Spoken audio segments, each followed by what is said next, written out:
یہ بھائی نے کہا کہ بیوی نماز نہ پڑھے باقی سارے کام کرے، کسی قیمت نماز نہیں پڑھتی، گھوم بھی رہی ہے، پھر بھی رہی ہے، فلاں فلاں بھی کر رہی ہے، تو کیا ایسی بیوی کو طلاق دینا جائز ہے یا گناہ ہے؟ دیکھیں، ہمارا مشورہ تو یہ ہے کہ سب سے پہلے تو جب آپ نکاح کرتے ہیں تو آپ یہ کنڈیشن کیوں نہیں رکھتے کہ ہم یعنی لڑکی والوں کو کہہ دیں کہ ہم لڑکی کو نماز بھی پڑھوائیں گے، برقع بھی کروائیں گے، پردہ بھی کروائیں گے، یہ ہماری کنڈیشنز ہیں، ہمارا مذہبی ماحول ہے، اگر آپ قبول کرتے ہیں ٹھیک، نہیں کریں تو بعد میں بدمزگی ہوگی، مناسب نہیں ہے۔ پہلے ہم ایسا کچھ بھی نہیں کرتے، ہم کہتے ہیں نکاح ہو جانے دو پھر دیکھیں گے۔ اچھا، نکاح ہو جانے کے بعد پھر معذرت کے ساتھ بعض وقت شوہر کو یہ پتہ ہی نہیں ہوتا کہ اس پر کون کون سی چیز فرض اور واجب ہے، یعنی بیوی بچوں کی تربیت کے لحاظ سے، اور کس انداز سے کرنا ہے۔ اعمال کے اندر تفاوت ہوتا ہے، فرض ہے، واجب ہے، سنت موقدہ، غیر موقدہ، مستحب ہے، مباح ہے۔ اسی طرح اپوزٹ پھر حرام ہے، مکروہ تحریمی، اصاعت، مکروہ تنزیہی، خلاف اولا۔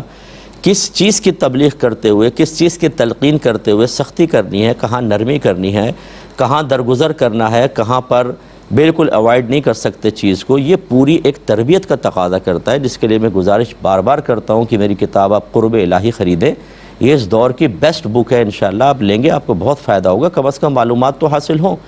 اب وہ بھی ہمیں نہیں آتا، ہم بعض اوقات جب بیوی سے لاڈ پیار کر رہے ہوتے ہیں تو اس کی ہر غلطی کو نظر انداز کر کے جرأت مند کر رہے ہوتے ہیں، یا شادی کے شروع میں ہم کہتے ہیں ابھی سختی نہیں، بعد میں کروں گا۔ جب وہ پہلے سارے گناہوں کی عادی ہو جاتی ہے، بے عمل رہنے کی عادی ہو جاتی ہے، اس کے بعد پھر ہمارے اندر کا مومن جاگتا ہے اور ہم کہتے ہیں کہ اب تمہیں رابعہ بصریہ بنا کر دم لیں گے، اور وہ بھی کہتی ہے میں نے بھی قسم کھائی ہے کہ میں تمہاری اطاعت نہیں کروں گی۔ پہلے آپ نے خود پختہ کر لیا، بلکہ آپ کی بات نہیں کر رہا ہوں، سائل کی،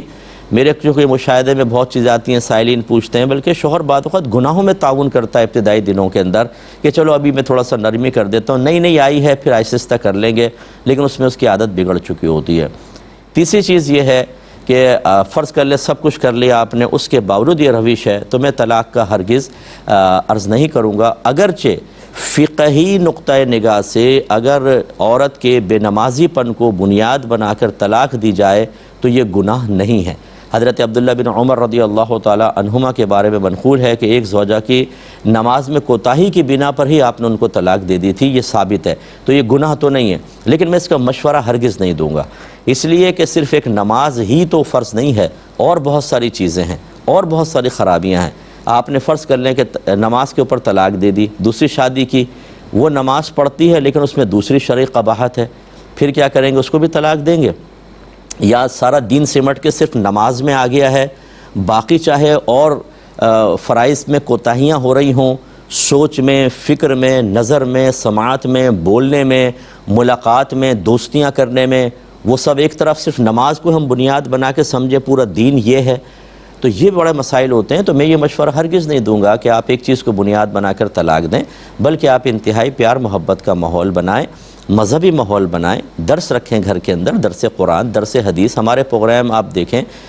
جو ہمارے تدبر قرآن میں نے QTV پہ ریکارڈ کی تھی، تفسیر قرآن ہے، YouTube پہ ڈلی ہوئی ہے، ایک ایپیسوڈ ڈیلی سب کو بٹھا کر دکھا دیا کریں، انشاءاللہ آپ کا آدھے سے زیادہ 75% کام تو اس تفسیر سے ہو جائے گا۔ اتنی بیسٹ عوامی تفسیر ہے کہ اگر آپ بچوں کو سامنے بٹھا دیں، بیوی کو بٹھائیں تو بہت کچھ سیکھنے کا موقع ملتا ہے۔ ایک دفعہ وہ سنوا دیں، درس بخاری ہمارا آتا ہے، احکام شریعت پروگرام ہے۔ اسی طرح اچھا ماحول اگر وہاں پر کوئی ہے تو وہاں زوجوں کو لے کر جائیں تاکہ مذہبی عورتوں کے درمیان بیٹھ کے ایک ماحول بنے۔ اللہ تعالیٰ بہتری کرے گا۔ اس کے باوجود اگر وہ کوتاہی کرتی ہیں، دعا کریں ان کے لیے کہ اللہ تعالیٰ میری زوجوں کو ہدایت عطا فرما۔ امید ہے کہ انشاءاللہ ہماری بہن بھی نماز پڑھنے لگیں گی۔ اگر میری بہن فرض کر لیں آپ کے گھر کا مسئلہ ہے، کسی کا بھی میرا یہ پروگرام، یہ کلپ نکال کے دکھا دیجیے گا، سنا دیجیے گا، اللہ ہدایت دینے والا ہے۔ میں اپنی بہنوں سے گزارش کرتا ہوں، یہ آپ کا جو گھومنا پھرنا اور یہ شوہر کے تلقینات کے باوجود اس کے سینے پہ چڑھ کے جواب دینا اور اللہ کی ہدایت کو قبول نہ کرنا،